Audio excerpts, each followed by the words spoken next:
Hello and welcome to episode 132 of the HamCorp Training Manual. In this episode, I get my ambitions reality checked by raw biocatalyst and power generation.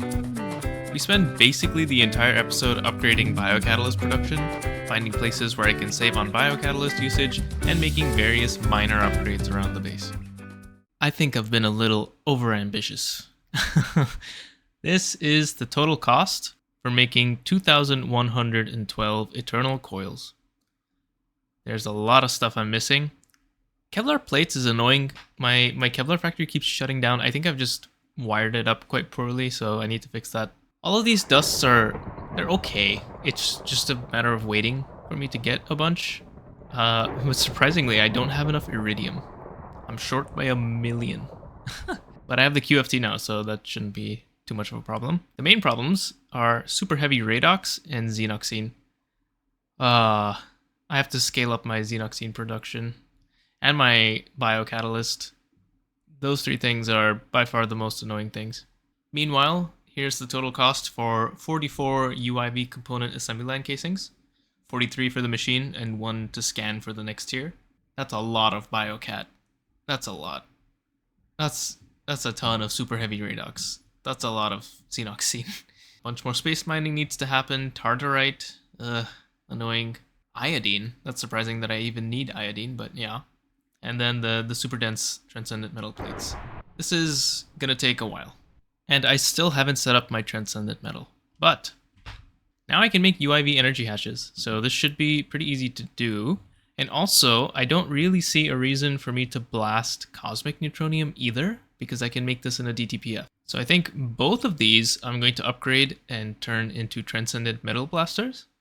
I feel like that's the play, but we'll see. Now to make a stack of UIV energy hatches, this is honestly not that bad. A bit of albernite, which is where I get my germanium, some U238, some magnesium dust, fix my Kevlar line. This shouldn't be too bad.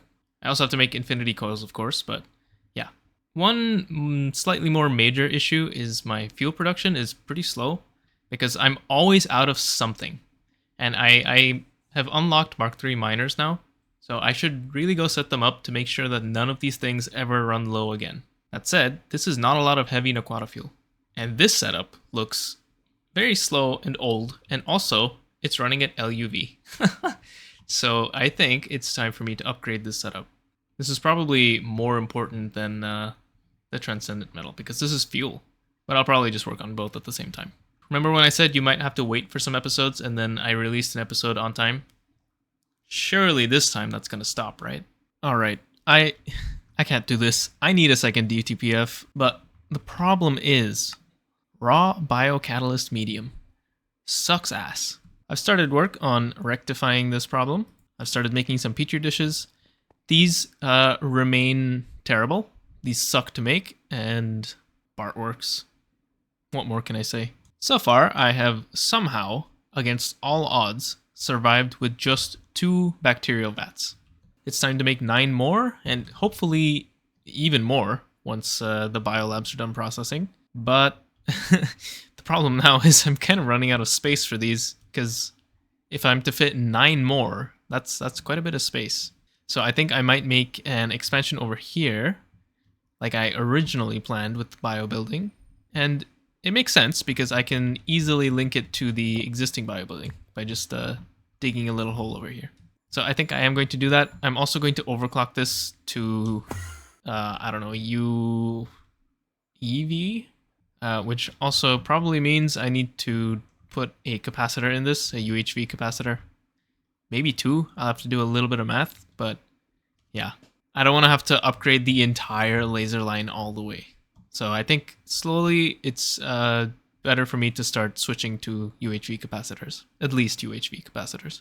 Another issue is that even though I only have 2, they're not running all the time because making Tau Ceti E seaweed sucks. This is also painfully slow because it's 180 seconds at UV to extract this. So I need to make a few more dissection apparatus machines as well, maybe 3 or 4 more.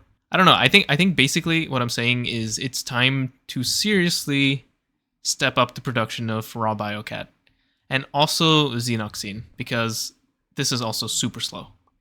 And it's not running for some reason. No idea. Oh. Because I'm out of long enriched Naquata rods. Okay, there's some things failing here. And I think the real solution here is to put everything on wireless, because then I don't have to do math and worry about power failing, and then I can easily scale things up. Okay, I got some work to do. All right, 4 multi-extractors. I make 36 Tau Ceti E seaweed per 60 seconds. God, that's horrible. Which means I make 108 per 3 minutes. So running this recipe at the base voltage of UV means I could do almost 7 bacterial vats at UV. That's not that many. Oh, God. I'm going to need so many more of these extractors. At least I should overclock these, probably. Actually, it's probably a good idea for me to upgrade all the energy hatches here. Yeah. Hideous. Nice. Okay, upgraded to UEV. And now I have 4 back vats making raw biocatalyst medium. This is still pretty slow to build up, to be honest. And at this point, of all things, I'm bottlenecked by my Zhuhai fishing port not making enough seaweed. Which, to be fair, it's running at LUV, so it's not the fastest thing in the world. And I could easily upgrade this. And I probably will, but I also thought about it some more, and I forgot earlier that I have access to this new bioprocessor recipe using living biochips. And actually, this is a pretty decent reduction in the amount of biocatalyst used. It's about half as much doing it this way. Of course, it takes longer because the base recipe speed is quite a bit slower, and it's at a higher voltage. So it's going to take longer, but I think it's going to be faster than waiting for the biocatalyst. So I think I will upgrade to this recipe. This recipe uses living biochips, which are made from living bio wafers, and I get some biocells back. Living bio wafers, though, need hypogen, which is not a problem. The difference in the cost is mainly in that I don't need to make bioprocessing units. The bioprocessing units, to make an equivalent number of bioprocessors, I end up using 1,000 more sterilized biocatalyst medium using the old method per circuit compared to the new method. And of course, I don't really use bioprocessors directly. I pretty much only use the bioprocessor mainframes, or the bio mainframes. And each one of these is like 16 bioprocessors or something. So the savings will for sure add up. This is one of the circuit assembly line recipes that cannot be quad shared. It can only be double shared. So I'm going to have to make sure to account for that, or else I'm going to be voiding a lot of stuff for no reason. Actually, another potential way for me to stop using biocatalyst is for me to start using optical circuits instead. This is more expensive, it uses higher tier materials, and it's going to be quite a bit slower to actually craft. But this is the optical equivalent of the bio mainframe. And I can just craft this. I don't need anything new. I just kind of have everything. I don't have to wait. So I think I am going to do that. Well, I would if it would let me. But it might be a bit premature for me to switch off of bios completely. But I think for right now, I'm really struggling for biocatalysts. I don't really want to play that much of a waiting game. So I'm just going to make some optical circuits. And maybe I'll investigate if I can switch to opticals completely. But I have a feeling it's too soon for that. Now, I don't know if you guys have felt the same way about this episode as I have. I feel like it's been very disjointed and I've been repeating myself a lot because there have been very long real-life time gaps between the clips. So I feel like I'm thinking the same things and saying them again and again. I'll try and edit that out if I can, but it might be a bit weird. I don't know. I guess I'll see when I'm editing if it works out nicely. Anyway, something I need to work on is improving my Naquata fuel generation, because this is the new bottleneck in my fuel production, and the energy in my network is going down kind of fast. Though, to be fair, the reason it's going down is because I'm doing a lot of crafting, and specifically, I'm making a second DTPF. I've already made the transcendent casings and injection casings. I just need to make the bridges and the coils. And of course, I'm going to be wall sharing, which means I need these to be hypogen coils, which means I need to wait for hypogen. And once I upgrade to eternal coils, I'll either need to wait extra long so I can upgrade both of them, or one of them is going to go out of commission. Oh man, the waiting has really picked up. In other news, I still also have to scale up my xenoxine production, but I think I want to do the nat gas first because I really don't want to run out of power. That would be kind of catastrophic. That said, something else I could do is start making Dysons. I just need UMV circuits for this, and then I can craft the Dyson Swarm ground unit along with all of these blocks. I haven't looked at them. You know what? Let me quickly look at them and see if I can actually afford this or if I should focus on upgrading Naquata first. You know, honestly, it doesn't look that bad. It is expensive, but it's totally doable. The only thing is, I don't think I have enough energy stored up to be able to craft it, because I need 212 picocircuits. Each one is 1.2 trillion EU to make, and it's going to be even more because I'm going to be using advanced assembly lines, overclocks, yada yada. So it's going to be a lot of energy just for the picocircuits, and then on top of that, there's everything else, including the optical mainframes that go into the picocircuits. So I truly don't think I have enough energy to do this. So I am going to have to upgrade the Naquata line, which is fine because I also intend to make Mark 6 Naquata fuel at some point. But I will also do Dysons. One thing I noticed with the Dyson though, there's magic involved. Disgusting. I need an extremely primordial pearl, which is made from a bunch of primordial pearls, which at first I was terrified that I would have to do like 7 or 8 more dungeons, but I don't. There is a duplication recipe. It is yucky Thaumcraft, but it's doable as long as you have 1 primordial pearl to start. You make an inert pearl fragment by beating the shit out of your first pearl. That gives you 3 inert fragments, and then you can turn those into pearls. Nothing expensive here, really. Icorium. But actually, by the way, I don't know if I ever mentioned this, Icorium is a solved problem, because Icorium ore can be space mined. I don't need to do magic to get Icorium. This is no longer a magic material. Thank God. But okay, I'm going to keep working on fixing my infrastructure, making another DTPF, and also upgrading the Naquata fuel generation. 2 more setbacks have popped up. Number 1, I don't have enough crafting cores. I need more. I need so many more. And I need to make them all bigger.